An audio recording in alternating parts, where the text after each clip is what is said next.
Makanan khas suku Sasama. Makanan khas suku Samawa. Makanan pertama adalah singang.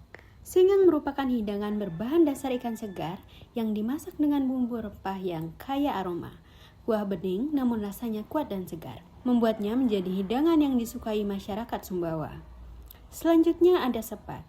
Makanan ini berasal dari campuran berbagai bahan, mulai dari ikan laut dan ikan air tawar, yang umumnya dibakar terlebih dahulu. Bahan-bahan tersebut kemudian dicampur dalam satu wadah dan diberi air sebagai kuah, menghasilkan cita rasa gurih dan asam yang menyegarkan. Yang ketiga adalah gecok. Hidangan yang terbuat dari jeroan dan daging kerbau atau sapi. Masakan ini dimasak dengan santan kental dan berbagai rempah termasuk wijen hitam yang memberi aroma khas. Gecok menjadi hidangan istimewa pada berbagai acara adat. Berikutnya kita beralih ke suku Bojo. Makanan pertama adalah mangge mada. Mangge mada merupakan gulai jantung pisang yang dirajang, direbus kemudian dimasak dengan bumbu gulai. Rasanya gurih dan sangat khas. Yang kedua adalah timbu. Timbu merupakan makanan tradisional yang sudah ada sejak ribuan tahun lalu. Timbu dibuat dari beras yang dimasukkan ke dalam lambu lalu dibakar hingga matang. Aromanya wangi dan memiliki rasa yang berbeda dibandingkan nasi biasa. Terakhir adalah jame. Hidangan berbahan dasar ikan yang dipadukan dengan asam muda atau belimbing wuluh. Perpaduan ini menciptakan rasa segar yang menjadi ciri khas dari masakan Bima. Selanjutnya kita menuju suku Sasak. Salah satu makanan yang paling terkenal adalah plecing kangkung, yakni kangkung yang direbus dan disajikan dengan sambal plecing yang pedas dan segar. Makanan ini menjadi ikon kuliner di daerah Lombok. Selanjutnya ada beberuk terong, campuran terong dan kacang panjang dengan sambal tomat pedas. Dan yang terakhir adalah sate rembige. Sate rembige adalah sate daging sapi dengan bumbu manis pedas khas Lombok. Selain kuliner, ketiga suku ini juga memiliki rumah adat yang syarat akan nilai budaya.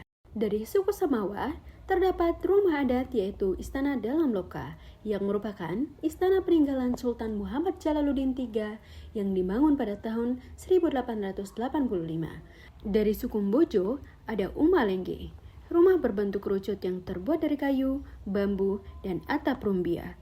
Rumah ini memiliki 2 tingkat, bagian bawah untuk aktivitas dan bagian atas untuk menyimpan hasil panen. Desainnya dibuat tahan cuaca dan aman dari tikus. Yang terakhir, rumah tradisional suku Sasak. Dari suku Sasak terdapat balai jajar, yaitu rumah tinggal dengan 2 kamar dan 1 serambi, serta balai lumbung, yaitu bangunan menyimpan padi yang terbuat dari bahan alami tanpa menggunakan pasak besi.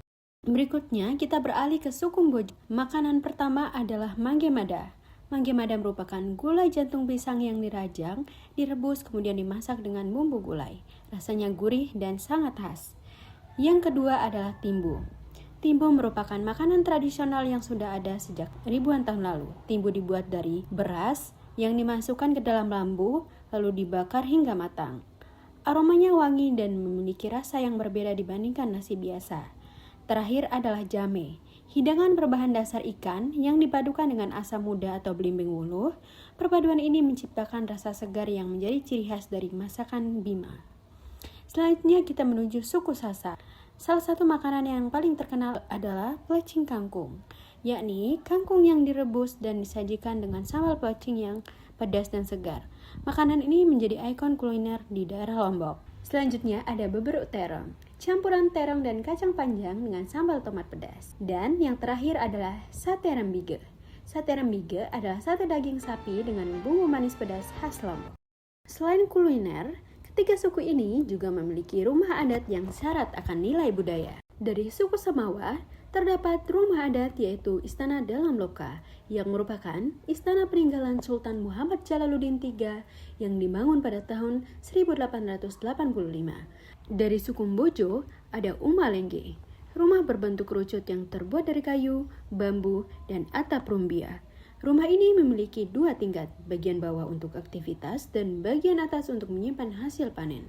Desainnya dibuat tahan cuaca dan aman dari tikus. Di suku Sasak terdapat balai jajar, yaitu rumah tinggal dengan 2 kamar dan 1 serambi, serta balai lumbung, yaitu bangunan menyimpan padi yang terbuat dari bahan alami tanpa menggunakan pasak besi.